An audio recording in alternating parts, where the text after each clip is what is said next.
Welcome back, everybody. So glad you could be with me here today. Walter here at the workbench. Wanted to do a brief primer on chip breakers. The old style chip breaker, and this is a new old stock Stanley blade set. That's the way they sold them, like this. I always keep a bunch of these on hand for my different tools. The old style had the curved top, and it relied on the springiness of the steel. Okay, your screw goes in here, pulls this down. The springiness of this causes it to mate with the cutting edge. Now, that is one of the reasons why the Stanley Bailey patent is such a magnificent tool. The sum of all the little parts is what makes it work.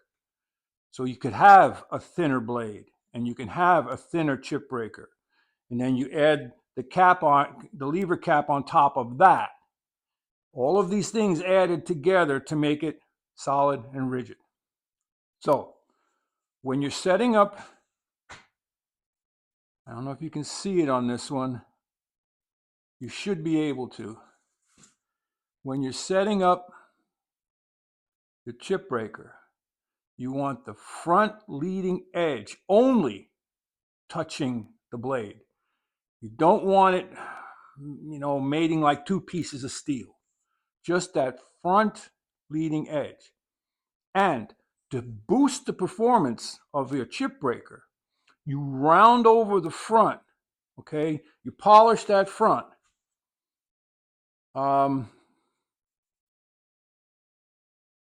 me show you what I mean.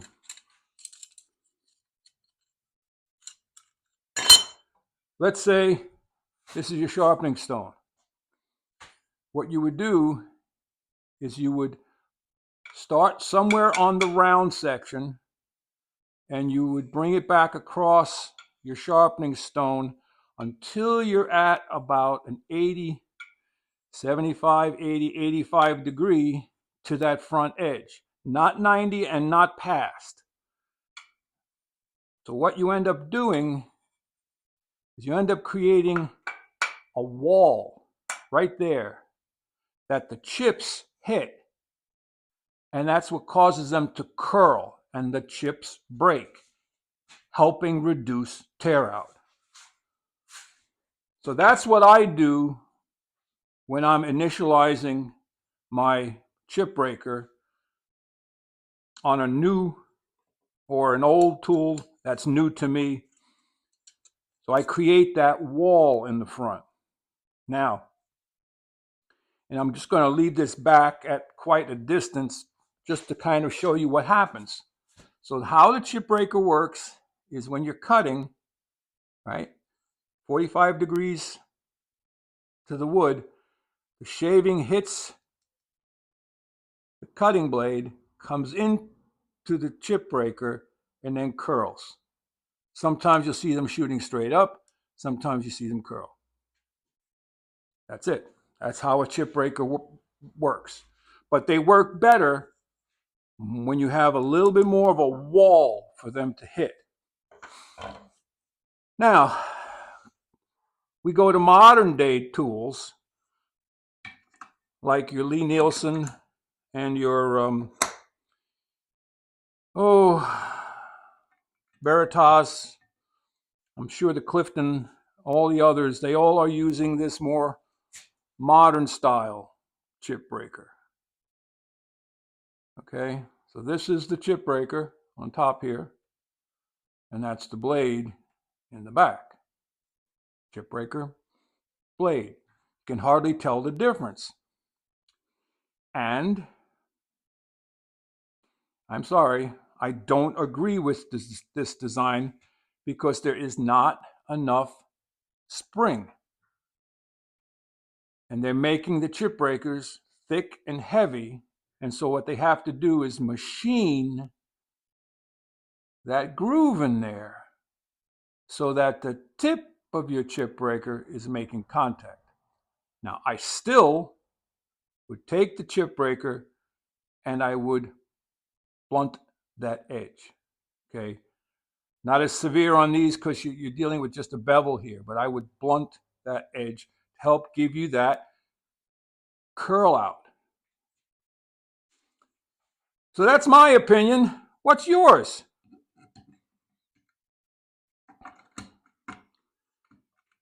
Now, what's really amazing is when you have planes that don't have chip breakers and they still work perfectly fine. Perfectly fine. So that's about it for today. A real quickie.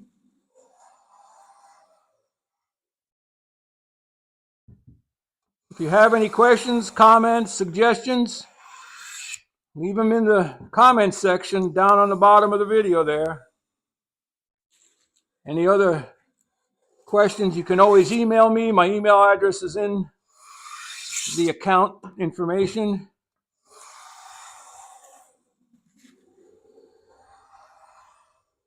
If you want to see me planing certain types of wood, let me know what. I may have it here. If I don't, maybe we can find some. If you're having a specific problem with one of your hand planes, let me know. I'll help wherever I can.